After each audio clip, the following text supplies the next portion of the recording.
තස්ස භගවතු අරහතෝ සම්මා සම්බුද්දස්ස නමෝ තස්ස භගවතු අරහතෝ සම්මා සම්බුද්දස්ස නමෝ තස්ස භගවතු අරහතෝ සම්මා සම්බුද්දස්ස. කාරුණික ගුණගරුක වාසනාවන්ත පින්වතුනි, අද දවසේ මා දේශනා කිරීමට තෝරාගත්තේ බෞද්ධයෝ හැටියට අපි කවුරුත් හොඳින්ම දන්නා කාරණයක්, නමුත් නොදන්නා පැතිකඩ බොහොමයක් තියෙන කාරණාවක්. ඒ වගේම අපි නොඑක් අවස්ථාවල වරදවා වටහා ගන්නා කාරණාවක්.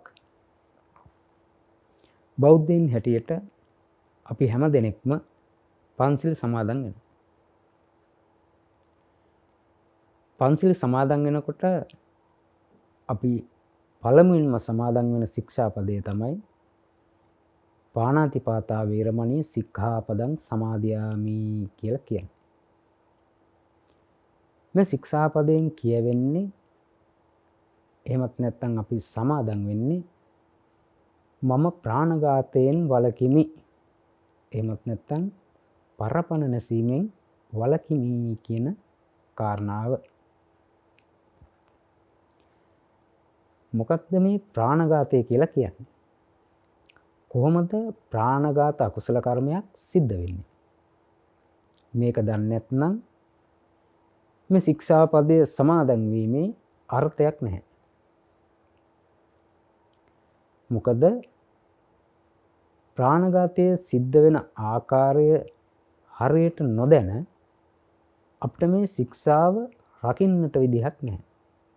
ඒ වගේම මේ ශික්ෂාපදය අපි අතින් බිඳුනද කැඩුනද කියලා අපිට දැනගන්නට හැකියාවකුත් නැහැ.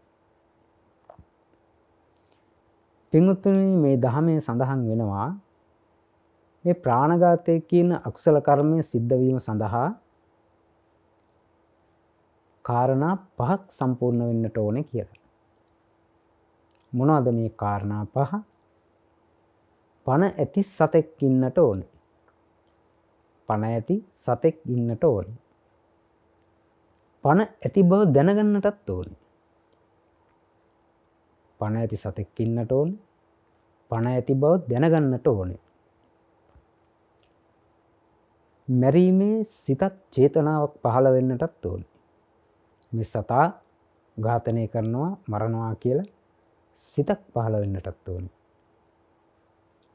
මැරීම සඳහා උපක්‍රමයක් යොදන්නටත් ඕනේ. යම් කිසි ක්‍රමයක්, ප්‍රයෝගයක් යොදන්නටත් ඕනේ. මරන්නට ඕනේ. පණ ඇති සතෙක් ඉන්නට ඕනේ. පණ ඇති බව දැනගන්නට ඕනේ. මැරීමේ සිතක් පහළ වෙන්නට ඕනේ. උපක්‍රමයක් යොදන්නට ඕනේ. මරන්නට ඕනේ. මෙන්න මේ කාරණා 5 සම්පූර්ණ වෙනවා නම් අන්න එතන ප්‍රාණඝාත අකුසල කර්මයක් සිද්ධ වෙනවා කියලා සඳහන් කරනවා. යම් ආකාරයකින් මේ එකදු කාරණාවක් හෝ එක් කාරණාවක් හෝ අවම වශයෙන් සිද්ධ නොවුනොත්, ඉෂ්ට නොවුනොත් එතන ප්‍රාණඝාත අකුසල කර්මයක් සිද්ධ වෙන්නේ නැහැ. මේ පින්වතුන්ට යම් අවස්ථාවක යම් කුකුසක් ඇති වෙන්නට පුළුවන්. යම් විදිහකින් සතෙක් මරුණොත් Taman අතින් ප්‍රාණඝාත අකුසලයක් සිද්ධ වුණාද නැද්ද කියලා. ඒ වෙලාවේදී කල්පනා කරලා බලන්න, මෙන්න මේ කිව්ව කාරණා 5. පණ ඇති සතෙක් ඉන්නට ඕනේ. පණ ඇති බව දැනගන්නට ඕනේ. මැරීමේ චේතනාවක් ඇති වෙන්නට ඕනේ. උපක්‍රමයක් යොදන්නට ඕනේ. මරන්නට ඕනේ. මෙන්න මේ කාරණා 5 සම්පූර්ණ වෙලා තිබුණොත් නියත වශයෙන්ම ප්‍රාණඝාත අකුසලයක් සිද්ධ වෙනවා. එක කාරණාවක් හෝ මේ ඉටු වෙලා නොතිබුණොත් ප්‍රාණඝාත අකුසලයක් සිද්ධ වෙන්නේ නැහැ. එතකොට මේ ආකාරයෙන් මේ ප්‍රාණඝාත අකුසල සිද්ධ වීමට හැකි ආකාර 6ක් ගැන මේ ධර්මයේ සඳහන් වෙනවා. ආකාර 6ක් ගැන මේ ධර්මයේ සඳහන් වෙනවා. අපි එකින් එක විමසලා බලමු මේ කාරණා මොනවද කියලා. අපි යම් සතෙක් හෝ පුද්ගලයෙක් හෝ ඝාතනය කිරීමට, මැරීමට සිතක් පහළ වුණොත් ඒ සඳහා යොදන උපක්‍රම වශයෙන් කොටස් 6ක් මෙහිදී සාකච්ඡා වෙනවා. පළවෙනි කොටස තමයි, එහෙමත් නැත්නම් පළවෙනි ක්‍රමය, පළවෙනි ප්‍රයෝගය තමයි ස්වහස්තක ප්‍රයෝග. ස්වහස්තක ප්‍රයෝගය. ස්වහස්තක ප්‍රයෝගය කියලා සඳහන් කරන්නේ පින්වතුනි, තමාගේ දෑතින් පහර දීමෙන්, ගෙලසිර කිරීම ආදීන්, එහෙමත් නැත්නම් තමාගේ දෑතේ තිබෙන මුගුරකින් පහර දීමෙන්, කඩුවකින්, පිහියකින් වැනි ආයුධයකින් පහර දීමෙන් යම් සතෙක් හෝ පුද්ගලයෙක් ඝාතනය කරනවා නම් අන්න ඒ අවස්ථාවේදී අර කිව්ව කාරණා 5 සම්පූර්ණ වෙනකොට ප්‍රාණඝාත අකුසලයක් සිද්ධ වෙනවා. එතකොට පළවෙනි ප්‍රයෝගය තමයි මේ ස්වහස්තක ප්‍රයෝගය කියන ප්‍රයෝගය. දෙවෙනි ප්‍රයෝගය හැටියට දක්වනවා ආඥාමය ප්‍රයෝගය. මේ ආඥාමය ප්‍රයෝගයේ පින්වතුනි කොටස් 6කට බෙදලා දක්වනවා. කොටස් 6කට නැවත බෙදලා දක්වනවා. මේ ප්‍රයෝග 6 පිළිබඳව අපි කතා කරලා අවසානයේදී මා මේ පිළිබඳව සඳහන් කරන්න. එතකොට අපි කතා කළා පළවෙනි ප්‍රයෝගය තමයි ස්වහස්තක ප්‍රයෝගය. දෙවෙනි ප්‍රයෝගය තමයි ආඥාමය ප්‍රයෝගය. තුන්වෙනි ප්‍රයෝගයේ හැටියට දහම සඳහන් වෙනවා නිස්සර්ගික ප්‍රයෝගය. නිස්සර්ගික ප්‍රයෝගය. නිස්සර්ගික ප්‍රයෝගය කියලා අදහස් කරන්නේ පින්වතුනි, යම්කිසි ආයුධයක් තමාගේ දෑතින් තමාගේ ශරීරයෙන් ඉවතට විසි කරමින් යම් සත්වයකට හෝ පුද්ගලයෙකුට පහර දීමෙන්, උදාහරණයක් හැටියට අපි ගත්තොත් දුන්නක් යොදාගෙන ඊතලයකින් විදිනවා, ගිනි අවියකින් වෙඩි තැබීමක් සිද්ධ කරනවා, මුගුරක් වැනි දෙයක් විසි කරලා පහර දෙනවා, හෙල්ලක් වැනි දෙයක් විසි කරලා පහර දෙනවා, ගලක් විසි කිරීමෙන් පහර දෙනවා. මෙන්න මේ ආකාරයේ ක්‍රමවලට යම්කිසි සතෙක් හෝ පුද්ගලයෙක් ඝාතනය කරනවා නම් අන්න ඒක සඳහන් කරනවා නිස්සර්ගික ප්‍රයෝග හැටියට. එතකොට අපි දැන් කතා කළා ස්වහස්තක ප්‍රයෝග, ආඥාමය ප්‍රයෝග, නිස්සර්ගික ප්‍රයෝග. හතරවෙනි ප්‍රයෝගය හැටියට සඳහන් කරනවා පින්වතුනි ස්ථාවර ප්‍රයෝග. ස්ථාවර ප්‍රයෝග කියලා අපි කතා කරන්නේ යම්කිසි සතෙක් හෝ පුද්ගලයෙක් ඝාතනය කිරීම සඳහා උගුලක් කටවනවා, මද්දක් කටවනවා, බොරුවලක් කපනවා. මෙන්න මේ කියන ආකාරවලින් අපි යම්කිසි සත්වයෙක් හෝ පුද්ගලයෙක් ඝාතනය කළොත් අන්න ඒක හඳුන්වනවා ස්ථාවර ප්‍රයෝග හැටියට. පස්වෙනි ප්‍රයෝගය හැටියට සඳහන් කරනවා විද්‍යාමය ප්‍රයෝග.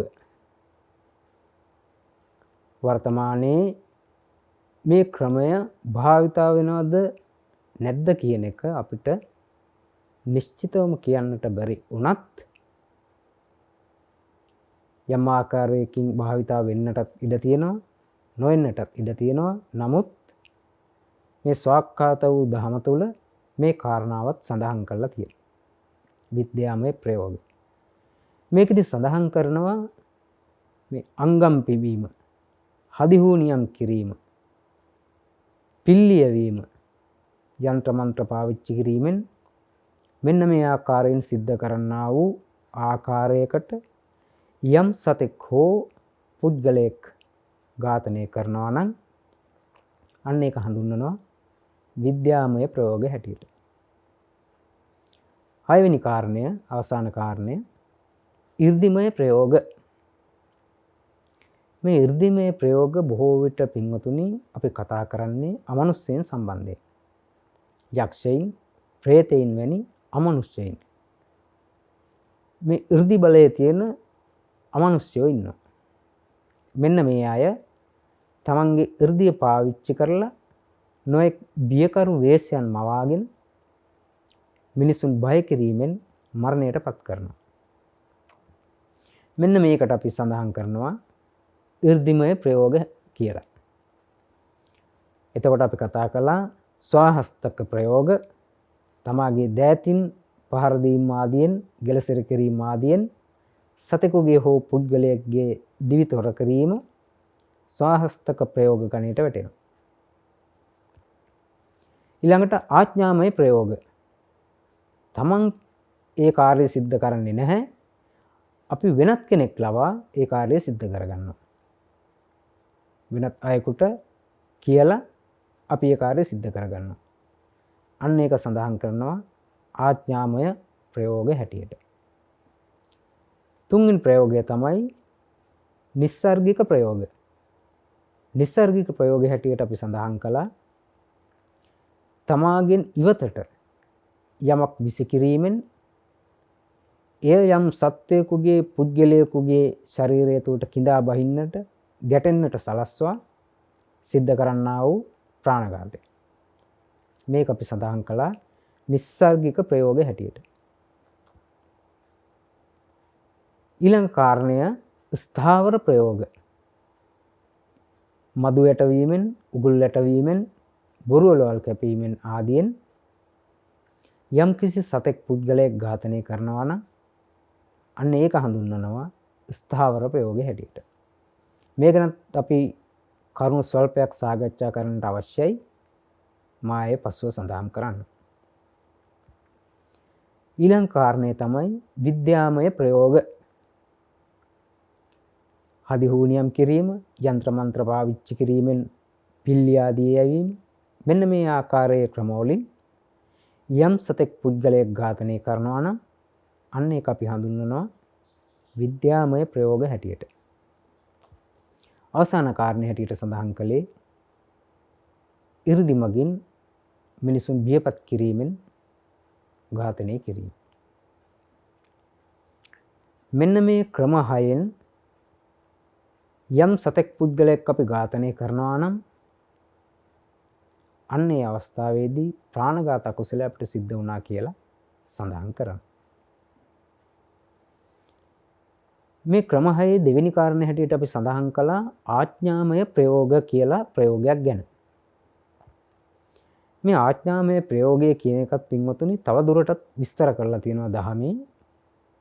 මේක කොටස් 6කට බෙදෙනවා. මොනවද මේ කොටස් 6? වස්තු, කාල, අවකාශ, ආයුධ, ඉරියව් සහ ක්‍රමෝපාය. නැත්නම් ක්‍රියාවිෂය උපක්‍රම හැටියට සඳහන් කරනවා. වස්තු, කාල, අවකාශ, ආයුධ, ඉරියව් සහ ක්‍රියාවිෂය. මේකෙදි පින්වතුනි මේ වස්තුව කියලා සඳහන් කරන්නේ යම් සත්වයක් හෝ පුද්ගලයෙක්. යම් සත්වයක් හෝ පුද්ගලයෙක් තමයි මේ වස්තු කියන එකෙන් සඳහන් කරන්නේ. යම් කිසි කෙනෙක් තව කෙනෙකුට ආඥාවක් දෙනවා, එහෙමත් නැත්නම් තව කෙනෙකුට පවරනවා, අසවල් සත්වයා හෝ අසවල් පුද්ගලයා ඝාතනය කරන්නට කියලා. අපි කියමු භවභෝග පාලු කරන සතෙක් ඉන්නවා, සූකරයෙක් ඉන්නවා. නිරන්තර භවභෝග පාලු කරනවා. එතකොට මේ හිමිකාරයා තව කෙනෙකුට කියනවා මෙන්න මේ අසවල් සූකරයා, අසවල් ආකාරයේ ලක්ෂණ තියෙන, අසවල් තැන් වලින් පැමිණෙන මෙන්න මේ සූකරයව ඝාතනය කරන්නට කියලා. එතකොට මේක බාර ගන්න පුද්ගලයා වරදවා වටහා ගැනීමෙන් හෝ වරදවා හඳුනා ගැනීමෙන් වෙනත් සතෙකු ඝාතනය කරනවා. ඒ අවස්ථාවේදී මේ ඝාතනය සිද්ධ කරන කෙනාට ප්‍රාණඝාත අකුසලයේ සිද්ධ වෙනවා. මොකද එයාට අර අපි කතා කරලා කාරණා 5 සම්පූර්ණ වෙන නිසා. පණ ඇති බව දැනගන්නවා, පණ ඇති සතෙක් බව දන්නවා, පණ ඇති බව දැනගන්නවා, මරණ චේතනාවක් පහළ වෙනවා, උපක්‍රමයක් යොදනවා, මරණය. ඒ නියෝගය ආඥාව ක්‍රියාත්මක කළ කෙනාට ඒ අවස්ථාවේදී ප්‍රාණඝාත අකුසල කර්මය සිද්ධ වෙනවා. නමුත් ආඥාව දුන් කෙනාට ප්‍රාණඝාත අකුසල කර්මය සිද්ධ වෙන්නේ නැහැ. ඇයි? එයා සඳහන් කරන්නේ වෙනත් සත්වයක්, නමුත් ඝාතනය කරනු ලබන්නේ වෙනස් සත්වයක්. කෙනෙක් තව කෙනෙකුට කියනවා අසවල් පුද්ගලයාව ඝාතනය කරන්නට කියලා. ඒ කෙනා වැරදීමෙන් වෙනත් පුද්ගලයෙක් ඝාතනය කරනවා. ඒ අවස්ථාවේ ඝාතනය සිද්ධ කරපු කෙනාට ප්‍රාණඝාත අකුසලයේ සිද්ධ වෙනවා. ආඥාව ලබා දුන් කෙනාට ප්‍රාණඝාත අකුසලයේ සිද්ධ වෙන්නේ නැහැ. ඒක තමයි පළවෙනි කාරණාව, වස්තු. දෙවෙනි කාරණාව කාල.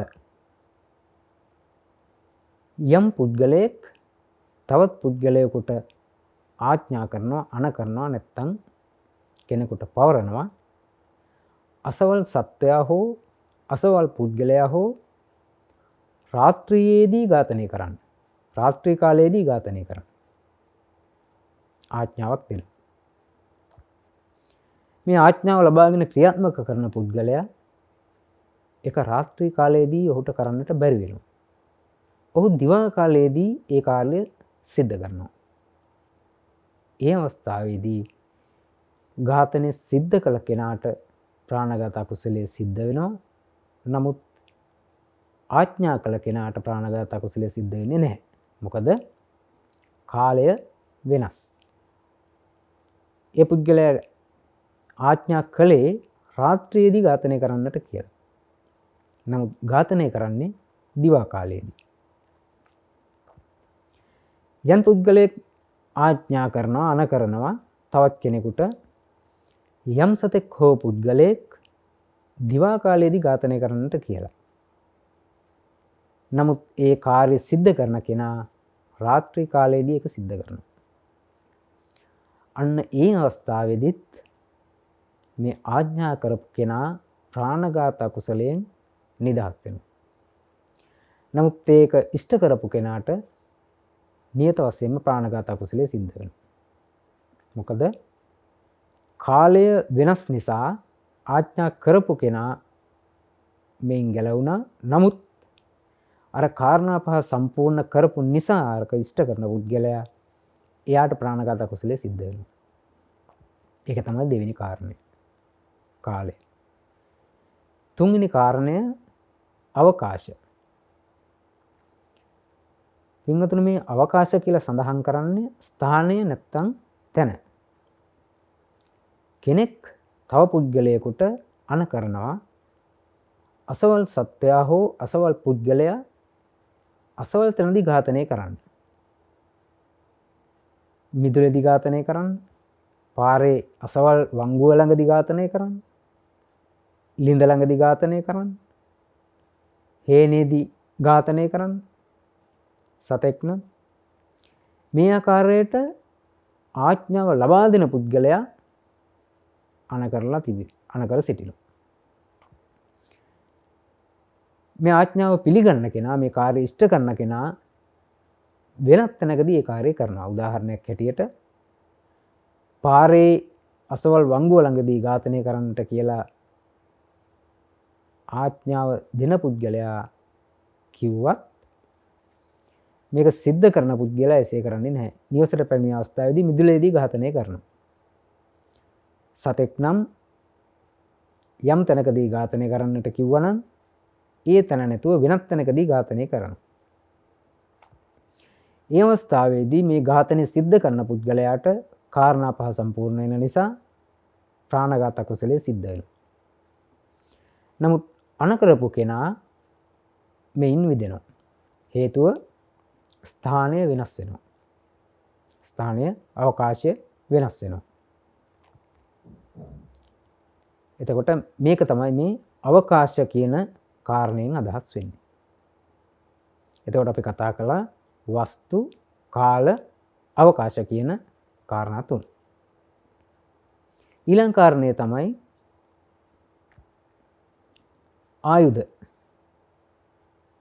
ආයුධ.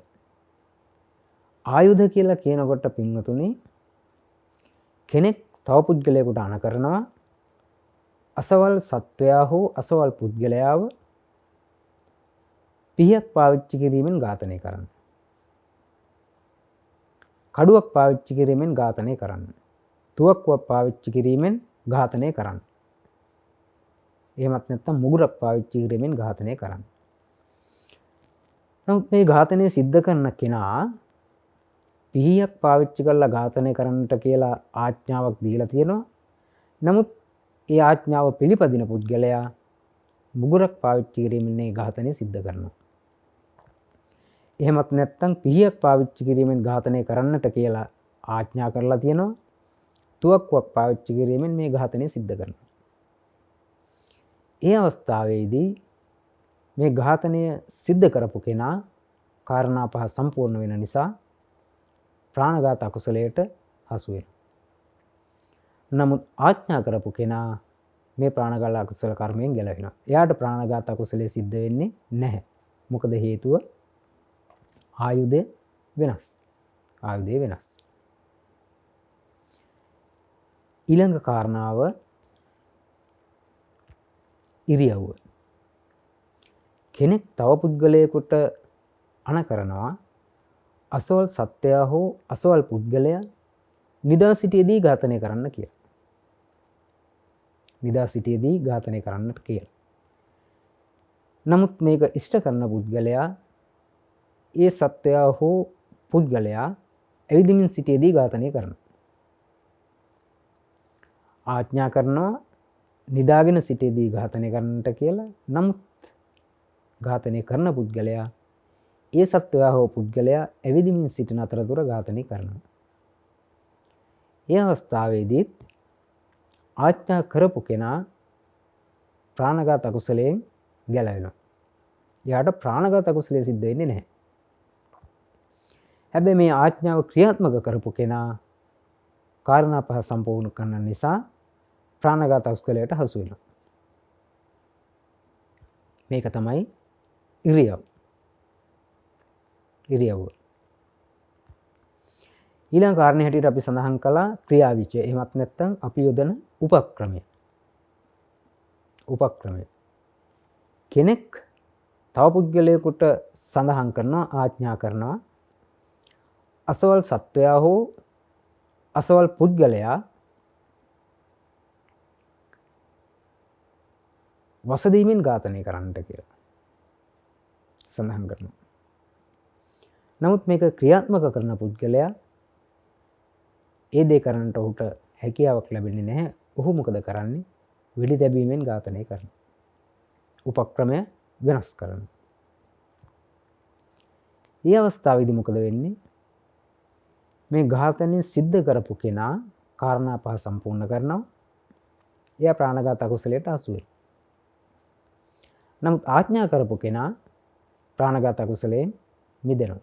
මොකද උපක්‍රමය වෙනස් වෙන නිසා. හොඳින් කල්පනා කරලා බලන්න පින්වතුනි. අපි සඳහන් කළා කාරණා 6ක්. වස්තු ඒ කියන්නේ සත්වයා හෝ පුද්ගලයා. ආඥාවේදී සඳහන් කරන සත්වයා හෝ පුද්ගලයා නොවුනොත් ඝාතනය කරනු ලබන්නේ ආඥා කරපු කෙනා ප්‍රාණඝාත අකුසලයෙන් ගැලවෙනවා. සිද්ධ කරපු කෙනා ප්‍රාණඝාත අකුසලයට හසු වෙනවා. ඊළඟට කාල රාත්‍රියේදී මරන්නට කියනවා, දහවලදී මරනවා. ආඥාව කරපු කෙනාට ප්‍රාණඝාතයේ අකුසලයේ සිද්ධ වෙන්නේ නැහැ, කරන කෙනාට සිද්ධ වෙනවා. දහවලදී මරන්නට කියනවා, රාත්‍රියේදී මරනවා. ආඥාව කරපු කෙනාට අකුසලයේ සිද්ධ වෙන්නේ නැහැ. ආඥාව පිළිපදපු කෙනාට ප්‍රාණඝාත අකුසලයේ සිද්ධ වෙනවා. අසවල් ස්ථානයේදී මරන්නට කියලා ආඥා කරන වෙනත් ස්ථානයකදී මරනවා.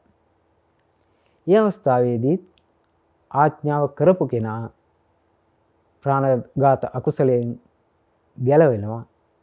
ආඥාව පිළිපදපු කෙනා ප්‍රාණඝාත අකුසලයට හසු වෙනවා. ඊළඟ එක තමයි ආයුධ. යම් ආයුධයකින් මෙන්න මේ ආයුධයෙන් පහර දීමෙන් මෙන්න මේ සතාව හෝ පුද්ගලයාව ඝාතනය කරන්නට කියලා ආඥා කරනවා. නමුත් ඒක සිද්ධ කරන පුද්ගලයා වෙනත් ක්‍රමයකින් හෝ වෙනත් ආයුධයක් භාවිතා කිරීමෙන් මේ කාර්ය සිද්ධ කරනවා. අන්නේ අවස්ථාවේදී මේ කරපු කෙනා මේ අකුසලයට හසු වෙනවා. ආඥා කරපු කෙනා එයින් නිදහස් වෙනවා. මොකද ආයුධය වෙනස් නිසා. ඊළඟ කාරණේ ඉරියව්ව. සිටගෙන සිටියේදී මරන්නට කියලා ආඥා කරනවා. හිඳගෙන සිටියේදී මරනවා. හිඳගෙන සිටියේදී මරන්නට කියලා ආඥා කරනවා. ඇවිදින අතරතුර මරනවා. මේ අවස්ථාවලත් ආඥා කරපු කෙනා ප්‍රාණඝාත අකුසලයෙන් නිදහස් වෙනවා. හැබැයි මේක ඉෂ්ට කරපු කෙනා ප්‍රාණඝාත අකුසලයට හසු වෙනවා. කාරණා පහ සම්පූර්ණයි. ඊළඟ කාරණාව හැටියට අපි සඳහන් කළේ උපක්‍රම. වෙඩි තැබීමෙන් ඝාතනය කරන්නට කියලා ආඥා කරනවා. වසදීමෙන් මරණයටපත් කරනවා. මේ අවස්ථාවේදීත් ආඥාව කරනු ලබන තැනැත්තා ප්‍රාණඝාත අකුසලයෙන් මිදෙනවා. මොකද එයා කිව්ව ක්‍රමයට ආඥා කරපු ක්‍රමයට නෙමෙයි ඝාතනය සිද්ධ කරන්නේ. නමුත් ඝාතනය සිද්ධ කළ කෙනාට නියත වශයෙන්ම කාරණා පහ සම්පූර්ණ වන බැවින් ප්‍රාණඝාත අකුසලයේ සිද්ධ වෙනවා. එතකොට අපි මේ සඳහන් කළේ අපි සඳහන් කළ ප්‍රයෝග 6න් දෙවෙනි ප්‍රයෝගය වන ආඥාමය ප්‍රයෝගය කියන එක විස්තර වශයෙන් කතා කරපු එක. ඊළඟට අපි සඳහන් කළා ස්ථාවර ප්‍රයෝග කියලා ප්‍රයෝගයක් ගැන. ඒ කියන්නේ මදුගුල් ලැටවීමෙන්, බොරු වලවල් කැපීමෙන් ආදියෙන් යම් සත්වයෙක් හෝ පුද්ගලයෙක් ඝාතනය කිරීම. යම් විදිහකින් කල්පනා කරන්න තමන්ගේ හේනට, එළවලු කොටුවට හානි කරන යම් සතෙක් එනවා. අපි කියමු මුවෙක් එනවා කියලා. එතකොට මෙන්න මේ මුවාව ඝාතනය කරන අදහසින් අපි බොරු වලක් කපනවා. යම් කිසි කෙනෙක් ගොවියෙක් තමන්ගේ හේනට බොහොම හානි කරන හින්දා, පාළු කරන හින්දා මේ මුවාව මරන්නට ඕනේ කියලා බොරු වලක් කපනවා. නමුත් වෙනත් සතෙක් ඒ වලේ වැටෙනවා. වෙනත් මුවෙක් හෝ අපි කියමු ඌරෙක් වෙන්නට පුළුවන්. එවැනි සතෙක් වැටිලා මිය යනවා, මැරෙනවා. ඒ අවස්ථාවේදී මේ උපක්‍රමයේ යොදපු කෙනාට, මේ ප්‍රයෝගයේ යොදපු කෙනාට ප්‍රාණඝාත අකුසලයේ සිද්ධ වෙන්නේ නැහැ. මොකද එයා අරමුණු කලේ වෙනත් සත්වයෙක්, නමුත් උගලට හසු වුණේ, වලට වැටුනේ වෙනත් සත්වයෙක්. එහෙම වුණොත් ඒක කරන කෙනා ප්‍රාණඝාත අකුසලයට අහු වෙන්නේ නැහැ. වාසියුම් තැන. ඒ වගේම මේ වගාවට හානි කරන ඕනෑම සතෙක් මැරෙන්නට කියලා, විනාශ වෙන්නට කියලා අපි මද්දක් හෝ බොරු වලක් හෝ සකස් කරනවා. ඒ අවස්ථාවේදී ඒ මද්දට සතෙක් හසු වෙන වාරයක් පාසා වගේම ඒ වලට සතෙක් වැටෙන වාරයක් පාසාම ඒ කෙනාට ප්‍රාණඝාත අකුසලය සිද්ධ වෙනවා. මොකද ඕනෑම සතෙක් අරමුණු කරගෙන තමයි ඒ ප්‍රයෝගය යොදන්නේ.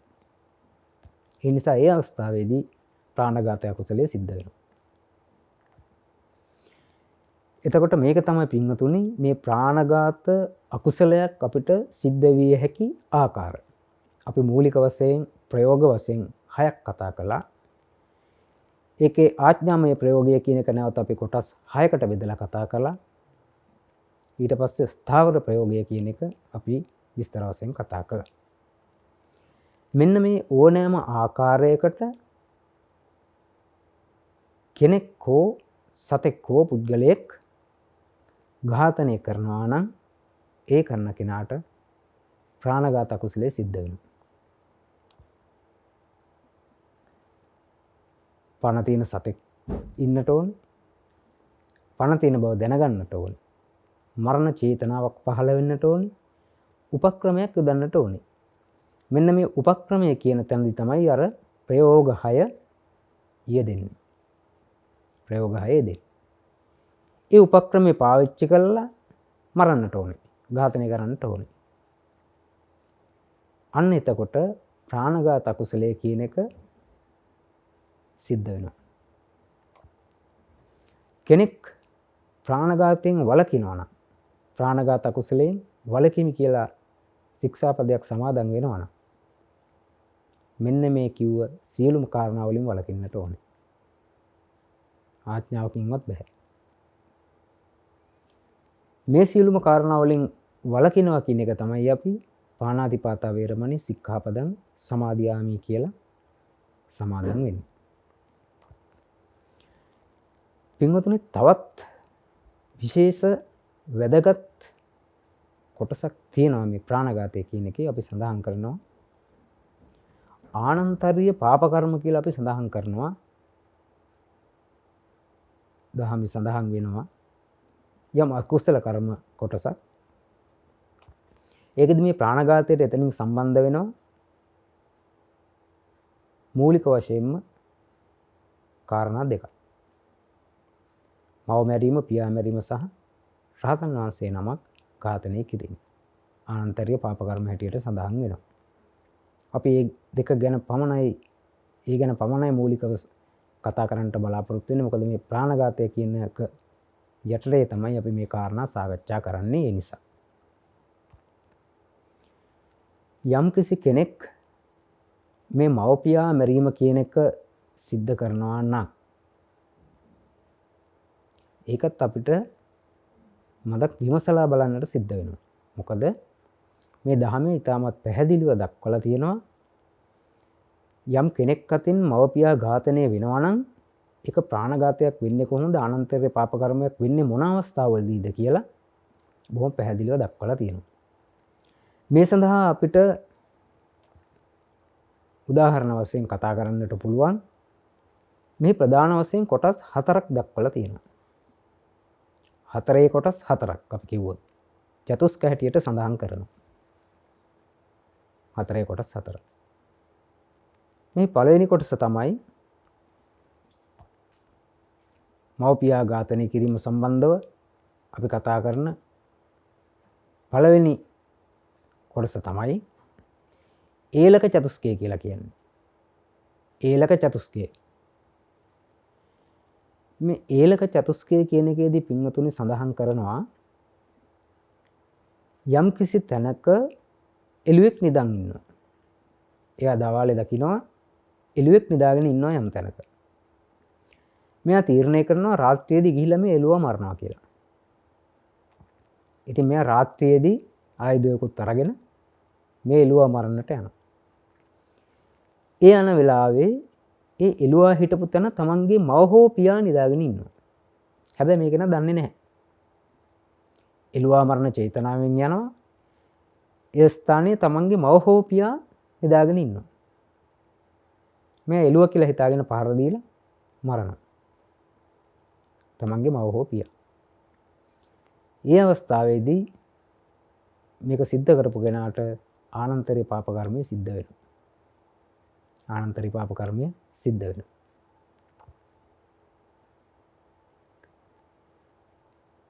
එළුවෙක් නිදාගෙන හිටපු තැනක නොදැනුවත්ව දෙමව්පියෝ නිදන් ඉඳලා මරනවා. නමුත් ආනන්තරික පාප කර්මය සිද්ධ වෙනවා. යම් තැනක තමාගේ මව හෝ පියා ඉන්නවා දකිනවා මරන්න ඕනේ කියලා යනවා. ගිහිල්ලා පහර දෙනකොට එතන එළුවෙක් ඉන්නවා. Taman දන්නේ නැහැ. එළුවව ඝාතනය කරනවා. මව හෝ පියා කියලා හිතාගෙන. ඒ අවස්ථාවේදී ආනන්තරීය පාප කර්ම සිද්ධ වෙන්නේ නැහැ. ආනන්තරීය පාප කර්ම සිද්ධ වෙන්නේ නැහැ. ඊළඟට කතා කරනවා එළුවෙක් නිදන් ඉන්නවා එළුවෙක් මරනවා ඒත් ආනන්තරීය පාප කර්මය හෝ පාප කර්මය සිද්ධ වෙන්නේ නැහැ. දෙමව්පියෝ ඉන්නවා අම්මා හෝ තාත්තා ගිහිල්ලා මරනවා අම්මා හෝ තාත්තව ආනන්තරීය පාප කර්මය සිද්ධ වෙනවා. මේක තමයි ඒලක චතුස්කය හැටියට සඳහන් කරන්නේ. ඒලක චතුස්කය. දෙවෙනි එක තමයි චෞර චතුස්කය. චෞර චතුස්කය කියලා සඳහන් කරන්නේ පින්වතුනි යම් අවස්ථාවක ගෙට හොරෙක් ඇතුල් වෙනවා. හොරෙක් පනිනවා. මේ වෙලාවේ හොරා මරනවා කියන අදහසින් ආයුධයකින් පහර දෙනවා. හොරා මරන අදහසින් පහර දෙනවා. නමුත් මව හෝ පියා ඝාතනය වෙනවා. වැරදීමකින් මව හෝ පියා ඝාතනය වෙනවා. ඒ කෙනාට ආනන්තරීය පාප කර්මය සිද්ධ වෙනවා. සොරා මරනවා කියලා හිතාගෙන පහර දෙනවා. නමුත් මව හෝ පියා පහර කාලා ඝාතනය වෙනවා. ආනන්තරීය පාප කර්මය සිද්ධ වෙනවා. මව හෝ පියාට පහර දෙනවා සොරා මැරෙනවා. ආනන්තරීය පාප කර්මයක් සිද්ධ වෙන්නේ නැහැ. සොරා මරණ චේතනාවෙන් පහර දෙනවා සොරා මැරෙනවා. ආනන්තරීය පාප කර්මයක් සිද්ධ වෙන්නේ නැහැ. මව හෝ පියා මරණ චේතනාවෙන් පහර දෙනවා මව හෝ පියා මැරෙනවා. ආනන්තරීය පාප කර්මය සිද්ධ වෙනවා. මේක තමයි චෞර චතුස්කය කියලා සඳහන් කරන්නේ. ඊළඟ කාරණය තමයි සංග්‍රාම චතුස්කය. සංග්‍රාම චතුස්කය. යම් යුද්ධයක් සිද්ධ වෙන අවස්ථාවක දෙපිරිසක් අතර සතුරු පිලේ තමාගේ පියා සිටිනවා දකින්න. සතුරු පිලේ පියා සිටිනවා දකින්න. එතකොට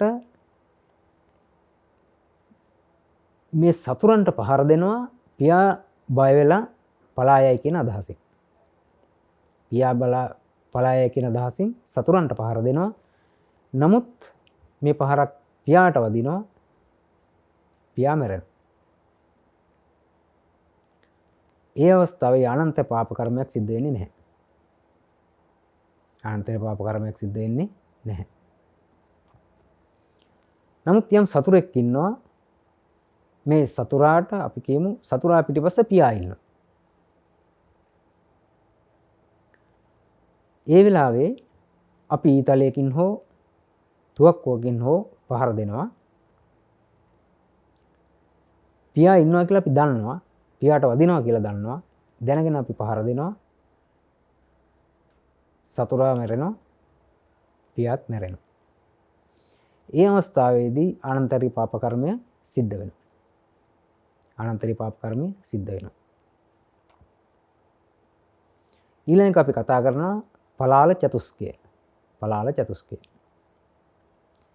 යුද්ධයකට ගිහිල්ලා එනවා. එනකොට තමන්ගේ කඩුව හෙල්ල පිරිසිදු කරගන්න අදහසකින් අසල තියෙන පිදුරු ගොඩකට අනිනවා.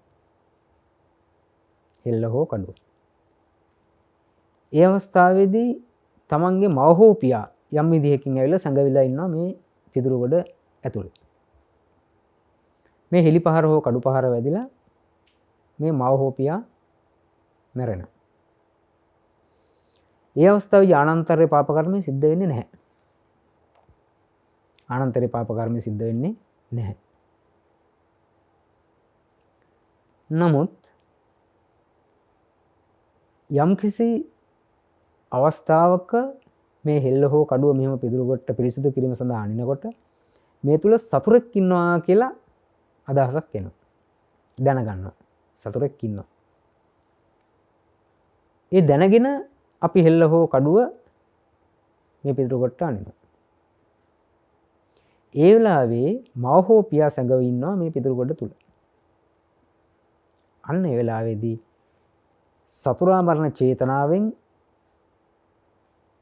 අපි හෙල්ල හෝ කඩුව ඇතුල් කරත් මේ පිටුරු කොටට ඒ කැනිලා මව හෝ පියා මැරුණත් ඒ අවස්ථාවේදී ආනන්තර පාප කර්මය සිද්ධ වෙනවා.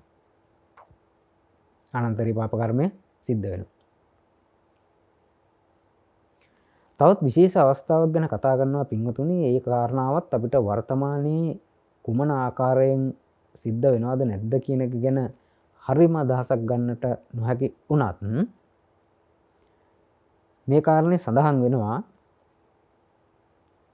යම් දරුවෙක් තමාගේ මව හෝ පියා ඝාතනය කරනවා. නමුත් මේ මව හෝ පියා මිනිසෙක් නොයි නම් අමනුෂ්‍යෙක් නම් ඒ අවස්ථාවේදී අනන්තර පාප කර්මයක් සිද්ධ වෙන්නේ නැහැ කියලා. අපේ ඉතිහාස කතා බලපුවාම අපිට පේනවා සිංහබාහු, සිංහ සීවලී මේ වගේ කතා බලපුවාම මේ සිංහයෙකුට දාව මනුෂ්‍ය ස්ත්‍රියකට මනුෂ්‍ය දරුවන් ලැබිච්ච අවස්ථාව. තවත් නොඑක් අවස්ථාවල මේ අමනුෂ්‍යයන් සම්බන්ධ වෙලා යක්ෂයන් සම්බන්ධ වීමෙන්, යක්ෂණියන් සම්බන්ධ වීමෙන් මේ ආකාරයේ මනුෂ්‍ය දරුවන් ලැබෙන අවස්ථාව ගැන අපේ මේ ඉතිහාසයේ සහ පැරණි ධර්ම ග්‍රන්ථවල සඳහන් වෙනවා. ඒ වගේ අවස්ථාවක තමාගේ මව හෝ පියා අමනුෂ්‍යෙක් නම්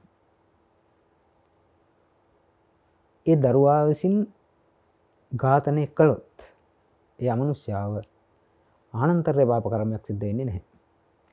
අකුසලයක් සිද්ධ වෙනවා. ආනන්තරේ පාප කර්මයක් සිද්ධ වෙන්නේ නැහැ. යම් අවස්ථාවක යම් මවකට පියෙකුට දාව අමනුෂ්‍ය දරුවෙක් උප්පත්තිය ලැබුවොත් මනුෂ්‍ය දරුවෙක් නොයි අමනුෂ්‍යෙක් උප්පත්තිය ලැබලා ඔහු විසින් මව හෝ පියා ඝාතනය කරනවා. ඔහු විසින් මනුෂ්‍ය මව හෝ මනුෂ්‍ය පියා ඝාතනය කරනවා. ඒ අවස්ථාවේදී ආනන්තරේ පාප කර්මයක් සිද්ධ වෙන්නේ නැහැ. ආනන්තරේ පාප කර්මයක් සිද්ධ වෙන්නේ නැහැ. මෙන්න මේ කරුණු කාරණා තමයි පින්වතුනි ප්‍රාණඝාත අකුසලයේ සම්බන්ධයෙන් මේ ධර්මයේ කතා කරන කාරණා. මේ කාරණා තව බොහෝ ගැඹුරින් විග්‍රහ වෙනවා. නමුත් මේ අවස්ථාවේදී අපි එතරම් ගැඹුරට යන්නට අදහස් කරන්නේ නැහැ. නමුත් කෙනෙකුට තමන්ගේ ජීවිතයේදී තමන් ජීවත් වෙනකොට තමන් මේ ශික්ෂාපදය සමාදන් වෙනකොට යම් අවස්ථාවක පාණාතිපාතා වේරමණී සික්ඛාපදං සමාදියාමි කියලා අපි සමාදන් වෙනකොට මෙන්න මේ අපි සඳහන් කළ කාරණා සම්බන්ධයෙන් තමා දැනුවත් නම් අන්න ඒ අවස්ථාවේදී අපිට හැකියාව ලැබෙනවා අවබෝධයෙන් යුතුව මේ ශික්ෂාපදයේ සමාදන් වෙන්න. ඒ වගේම යම්කිසි අවස්ථාවක අපේ ජීවිතයේදී යම් අවස්ථාවක අපිට යම් පෙළඹවීමක් ඇති වුණොත් කුමක් හෝ කරුණක් වෙන්නට පුළුවන් හේතු වෙලා යම් පෙළඹවීමක් ඇති වුණොත් අපිට සතෙක් හෝ පුද්ගලයෙක් ඝාතනය කරන්නට ඒ වෙලාවේ හොඳින් කල්පනා කරලා බලන්න තමන් මේ කරන ක්‍රියාවෙන් තමන්ට ප්‍රාණඝාත අකුසලයක් සිද්ධ වෙනවද නැද්ද කියලා. උදාහරණයක් හැටියට අපි කියමු ගොවිතැන්පත් කරනකොට ගොවියෙක් කුඹුරු කොටනවා. එතකොට මේ කුඹුරේ ඉන්න පණුව උදැල්ලට නගුලට කැපෙනවා. එතකොට ඒ අවස්ථාවේදී ප්‍රාණඝාත අකුසලයක් සිද්ධ වෙනවද? එහෙමත් නැත්නම් අපි හේනක් කොටනකොට, හේන් එලි කරනකොට, හේන් ගිනි තියනකොට නොඑක් කුඩා සතුන් මැරෙන්නට පුළුවන්. ඒ අවස්ථාවල ප්‍රාණඝාත අකුසලයක් සිද්ධ වෙනවද නැද්ද? පින්වතුනි මේ වගේ අවස්ථාවල් වල සතෙක් මරීමේ චේතනාවක් ඒ කෙනාට තියෙන්නේ නැහැ. ඔහු ගොවිතැන් කරනවා. ඔහු කුඹුර හානවා. කුඹුර කොටනවා. හේන එලි පෙහෙලි කරනවා. ඔහුගේ අරමුණ වගා කටයුතු සිද්ධ කිරීම. වගා කිරීම. ඒ අරමුණින් කරනකොට සත්තු මැරෙන්නට පුළුවන්. අපි පාරේ ඇවිදිනකොට අපේ පයට පෑගිලා නොදැනුවත්ව කුහුමුන් වැනි කුඩා සතුන් මිය යන්නට පුළුවන්. නමුත් අපිට ප්‍රාණඝාත අකුසලයක් ඒ අවස්ථාවේ සිද්ධ වෙනවද? නැහැ. මොකද? අර කාරණා පහ සම්පූර්ණ වෙන්නේ නැහැ. අපේ අරමුණක් චේතනාවක් ඒ සත්තු මැරීමට ඇතිවන්නේ උපදින්නේ නැහැ. ඒ නිසා ඒ අවස්ථාවන් වලදී ප්‍රාණඝාත අකුසලයක් අපිට සිද්ධ වෙන්නේ නැහැ. ඒක තමයි අපි දැනගන්නට ඕනේ කාරණාව. අපි එදිනදා ජීවිතයේදී අපි මේ කතා කරන සෑම දෙයක්ම මේ සෑම දහම් කරුණක්ම නිරන්තර අපි එදිනදා ජීවිතයේදී ප්‍රායෝගිකව යොදා ගන්නට ඕනේ. ඒ කරුණ ඔස්සේ ප්‍රායෝගික ජීවිතයේදී කල්පනා කරන්නට ඕනේ. ඒ සඳහා තමයි දහමක් තියෙන්නේ. අපිට දැනුම ලබා ගන්නවත්, තව කෙනෙක් සමග තර්ක කරන්නවත් ඒ කාරණා සඳහා නෙමෙයි මේ දහම තියෙන්නේ. තමන්ගේ ජීවිතය හැඩගස්වා ගැනීම සඳහා, තමන්ගේ ජීවිතයට ඒ කරුණු කාරණා යොදා ගැනීම සඳහා, ඒ කරුණු කාරණා සම්බන්ධව තමන් දැනුවත් වීම මගින් තමන්ට ලැබෙන අවබෝධය තුලින් අපේ ජීවිතය හැඩගස්වා ගන්නට තමයි අපිට දහමක් අවශ්‍ය වෙන්නේ. වෙන අරමුණකින් අපි දහම භාවිතා කරනවා නම් තර්ක විතර්ක කිරීමට ආදියට හෝ තමාගේ දැනුම ප්‍රදර්ශනය කිරීමට හෝ මේ ආකාරයෙන් අපි මේක භාවිතා කරනවා නම් අපිට කිසිම ඵල ප්‍රයෝජනයක් එන්න ලබා ගන්නට බෑ. වටිනා දහමකින් කිසිම ඵල ප්‍රයෝජනයක් අපිට ලබා ගන්නට බෑ. නමුත් එක කුඩා අවස්ථාවක හෝ ප්‍රායෝගිකව මේ කරුණු කාරණා තුලින් ලැබෙන අවබෝධය දැනීම අපේ ජීවිතයට යොදාගත්තොත් අන්න අපිට මේ ආශ්චර්යවත් ධර්මයේ ආනිසංස ප්‍රතිඵල අත්විඳින්නට හැකියාව ලැබෙනවා. ඒ නිසා මේ කාරණා අපි කතා කරන්නේ සෑම විටම ප්‍රායෝගික ජීවිතයේදී අපිට යොදාගත හැකි සහ යොදාගත යුතු නිසා. නොයෙක් කෙනාට නොයෙක් ගැටලු තියෙන්නට පුළුවන්, කුකුස් තියෙන්නට පුළුවන් මේ ප්‍රාණඝාතය සම්බන්ධව. උදාහරණයක් විදිහට අපි වෙළඳ පොලෙන් මස් මාළු ගෙනල්ලා කෑම පිළියෙල කරන ආහාරයට ගන්න. කෙනෙකුට තර්ක කරන්නට පුළුවන් මේ තුල ප්‍රාණඝාත අකුසලයක් සිද්ධ වෙනවා කියලා. තවත් කෙනෙක් කියන්නට පුළුවන් නෑ එහෙම වෙන්නේ නැහැ කියලා. නමුත් මේ දහමට අනුකූලව අපි මේ කාරණාව තේරුම් ගන්නේ කොහොමද? අර කාරණා පහ සම්පූර්ණ වෙනවා කියලා බලන්න. පණ ඇති සතෙක් වෙන්නට ඕනේ. පණ ඇති බව දැනගන්නට ඕනේ. මරණ චේතනාවක් පහළ වෙන්නට ඕනේ. උපක්‍රමයක් යොදන්නට ඕනේ. මරන්නට ඕනේ. මේ කාරණා පහ සම්පූර්ණ වෙනවා නම් ප්‍රාණඝාතයක් සිද්ධ වෙනවා. මේ කාරණා පහ සිද්ධ නොවෙනවා නම් මස් මාළු කෑම තුල කෙනෙකුට ප්‍රාණඝාත කුසලයක් සිද්ධ වෙන්නේ නැහැ. සිද්ධ වෙන්නේ නැහැ. නමුත් කෙනෙක් ගෙදරට අමුත්තෝ පිරිසක් පැමිණෙන අවස්ථාවවලදී උත්සව අවස්ථාවකදී දානයක් සඳහා කෙනෙකුට කියනවා කෙනෙකුට නියෝග කරනවා අන කරනවා මට මෙන්න මේ මාළු මෙච්චරක් ඕන.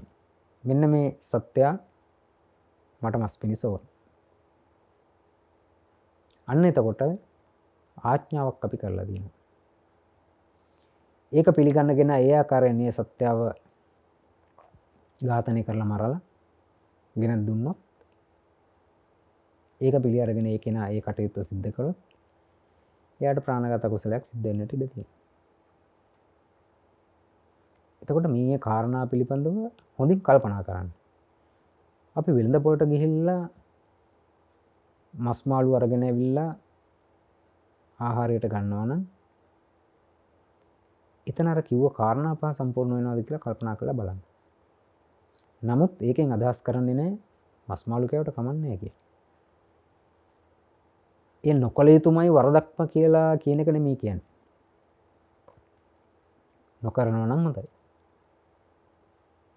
නොඑක් පැති වලින් හොඳයි.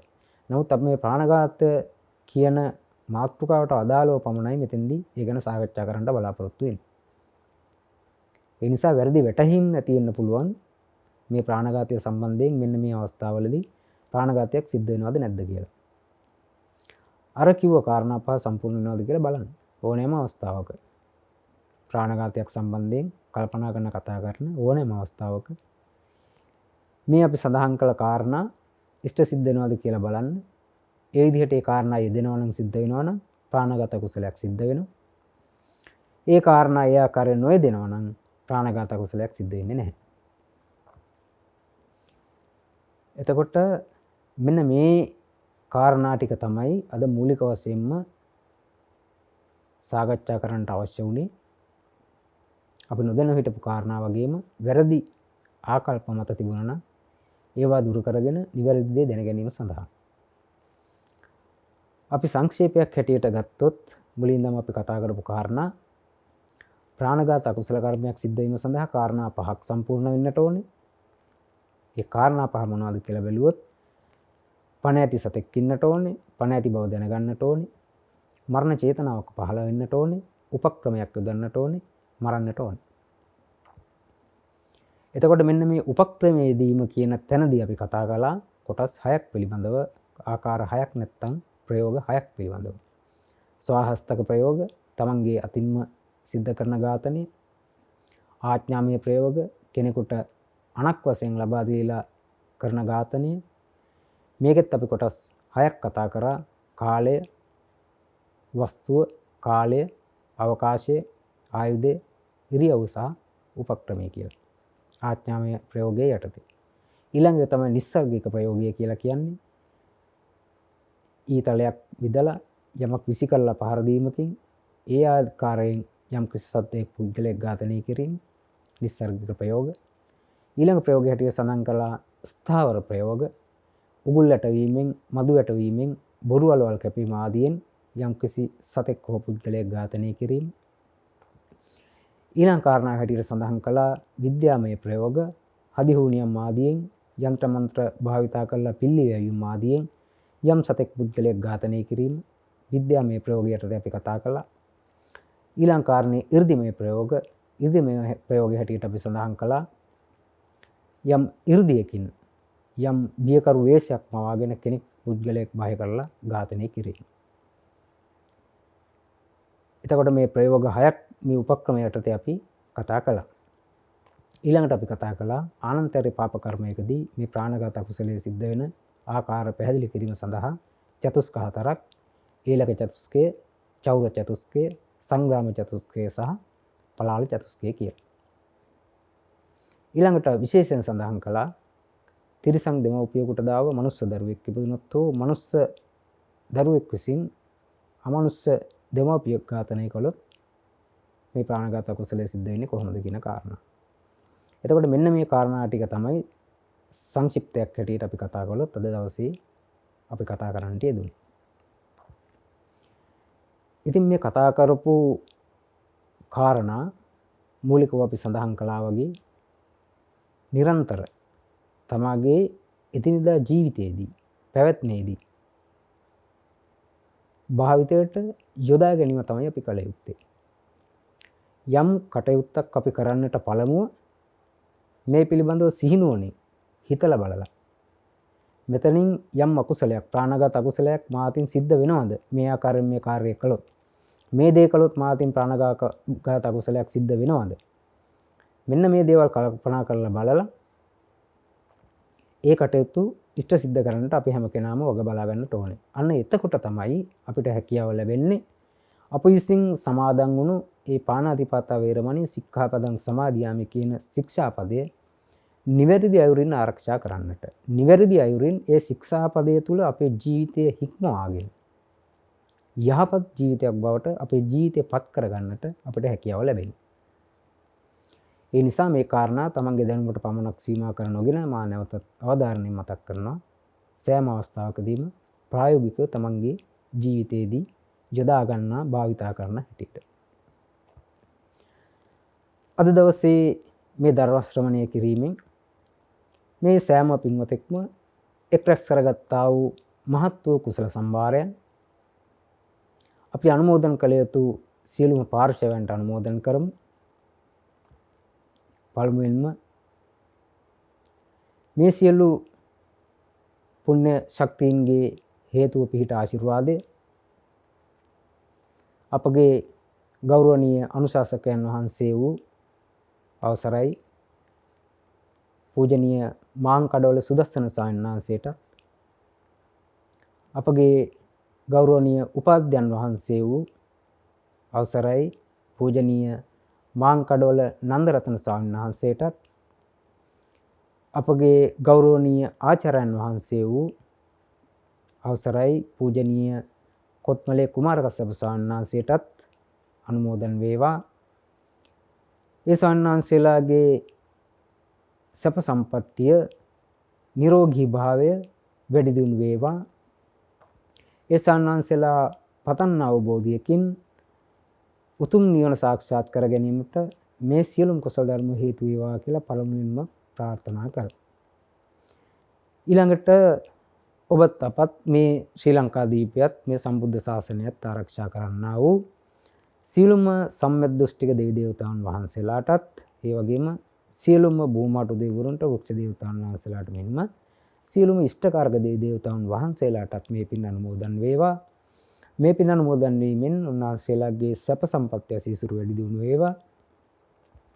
අවසානයේදී පතන් අවබෝධයකින් උතුම් නිවනින් නිවී සැනසීමටම ඒ සෑම සියලු දෙනාටම මේ පින් ඒකාන්තයෙන් හේතු උපනිශ්‍රේ වේවා කියලා ප්‍රාර්ථනා කරමු. ඊළඟට මේ සංසාරයේ පුරාවටම මේ පින්නතුන් නමින් මිය පරලොවන්ට යෙදුනා වූ සියලුම ඥාති වර්ගයාටත් මේ පින් අනුමෝදන් වේවා. මේ පින් අනුමෝදන් වීමෙන් ඒ යම් හෝ ඥාතියෙක් යම් කිසි සසරගත දෝෂයකින් යම් අභව්‍ය ස්ථානයක උපත ලබා ඉන්නවා නම් එයින් වහවහ අත මිදලා සුගතියක උප්පත්තිය ලබාවා. සුගතියක උපදිලා ඉන්නවා නම් මේ සැප සම්පත් යසෙසුරු වැඩි දියුණු වේවා. අවසානයේ ඔවුන් සෑම සියලුම දෙනාත් උතුම් නිවනින් නිවී සැනසීමටම මේ සියලුම කුසලයන් හේතුපනිෂ්ඨය කරගනිත්වා කියලා සාදු කියලා ප්‍රාර්ථනා කරමු. ඒ වගේම තමයි අද මේ ධර්ම දේශනාව ශ්‍රවණය කිරීමෙන් මේ අත් කරගත්තා වූ අතිමහත් වූ කුසලානිසංසයන්ගේ බලෙන් පිහිටෙන ආශිර්වාදයෙන් මේ පින්වතුන්ගේ එදිනෙදා කටයුතු සර්ව ප්‍රකාරයෙන් සාර්ථක වේවා. රැකරක්ෂා කටයුතු වැඩි දියුණු වේවා, වර්ධනය වේවා. වෙළෙහෙළඳාම් කටයුතු වර්ධනය වේවා. ඒ වගේම නිදුක් නිරෝගී භාවයේ චිරජීවනය මේ පින්වතුන්ටත් මේ පින්වතුන්ගේ පවුල් සෑම දෙනාටමත් ලැබේවා. අවසානයේ මේ සෑම සියලුම දෙනාටත් මේ ඝෝර භයංකර කටුක වූ සසර දුක නිමා කරලා බුදුපසේ බුදු මහරහතන් වහන්සේලා නිවී සැනසී වැඩවදාළ අමා මහ නිවනින් නිවී සැනසීමටම මේ සියලුම කුසල ධර්ම හේතු උපනිශ්‍රේ වේවා කියලා ප්‍රාර්ථනා කරා. සියලුම දෙනාට තෙරුවන් සරණයි.